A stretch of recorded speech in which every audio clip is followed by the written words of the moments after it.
Medo i pčelice. Medo voli odmarati ispod drveta u hladu. Bojao se Medo da mu pčele kruške ne ukradu.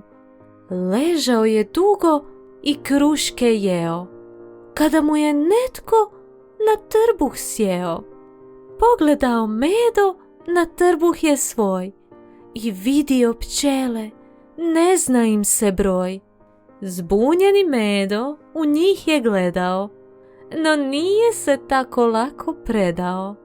Pčele su htjele kruškice dvije, no Medo se na to slatko nasmije.